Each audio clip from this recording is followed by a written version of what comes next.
ነበር የተባለ መረጃን በዚህ ሰዓት ልንገራችሁ ጠይቁኝ የነበሩና በጣም ሲወራ መዲናችን አዲስ አበባ አንጋፋዎቹ እግር ኳስ ተጫዋቾች የሮም ካቶሊክ ቤተክርስቲያን መሪ የሆኑት ፖፕ ፍራንሲስ ከዚህ ዓለም በሞት ተለይተዋል። ባለፉት 12 ዓመታትም ቤተክርስቲያኑን በጳጳስነት ሲመሩ ወይም ደግሞ ሲያገለግሉ የነበረው ሲሆን በዛሬው ዕለትም በ88 ዓመታቸው ከዚህ ዓለም ድካም አርፈዋል። በዚህ ሰዓት በተሰማ አሳዛኝ ዜና ይህ ሁላችሁም የምታውቁት ድምፃዊ ሰለሞን ተካልኝም በዛሬው ዕለት ህይወቱ ማለፉን የተለያዩ መረጃዎች እየወጡ ይገኛሉ።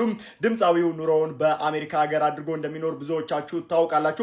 ታዲያ በቅርቡ በለቀቀው ቪዲዮ ህይወት አጭር ናት የሚል መልእክትን አስተላልፎ ነበረ። ታዲያ በትናንትናው ዕለት በድንገት የፋሲካ በዓልን አክብሮ አመመኝ ብሎ ወደ ሆስፒታል ሄዶ ህይወቱ እንዳለፈ መረጃዎች አሳይተዋል። ለሞተው ነፍስ ይማር፣ ለቤተሰቦቹ መጽናናትን እመኛለሁ። መልካም ቀን። በዚህ ሰዓት በተሰማ መረጃ የፋሲካ በዓልን ለማክበር ኬክ ይዘው ወደ ቤተክርስቲያን የሄዱ ወንዶችም ያልተጠበቀ ነገር ገጥሟቸዋል። ቪዲዮውን ላሳያችሁ፣ ሁላችሁም ሼር አድርጉት።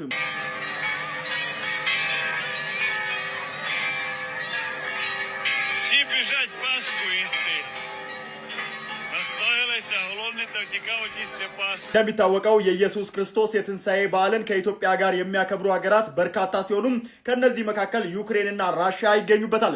ታዲያ በቪዲዮ ላይ እንደተመለከታችሁት በዩክሬን በዓሉን የሚያከብሩ ወንዶችንም ለውትድርና ለመመልመል ወታደሮች ወደ ቤተክርስቲያን መግባታቸውን ተከትሎ ምዕመኑ ሲያመልጡ ታይተዋል።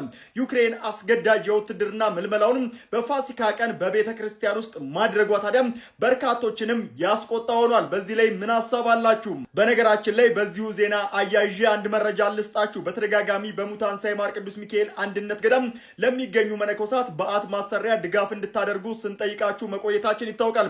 እግዚአብሔር ይመስገን እናንተ ባደረጋችሁ ድጋፍ የእናቶች በዓት ተጠናቋል። እንዲሁም ደግሞ 170 ሜትር ተራራ ተቆርጦ ለእንቅስቃሴ ምቹ እንዲሆን ተደርጓል።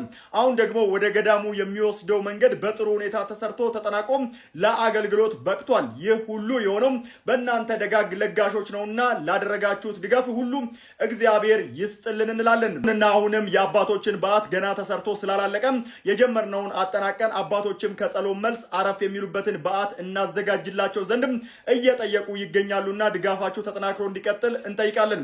ድጋፍ ለማድረግ የኢትዮጵያ ንግድ ባንክና የአቢሲኒያ ባንክ አካውንቶችን እዚህ ጋር አስቀምጬላችኋለሁ።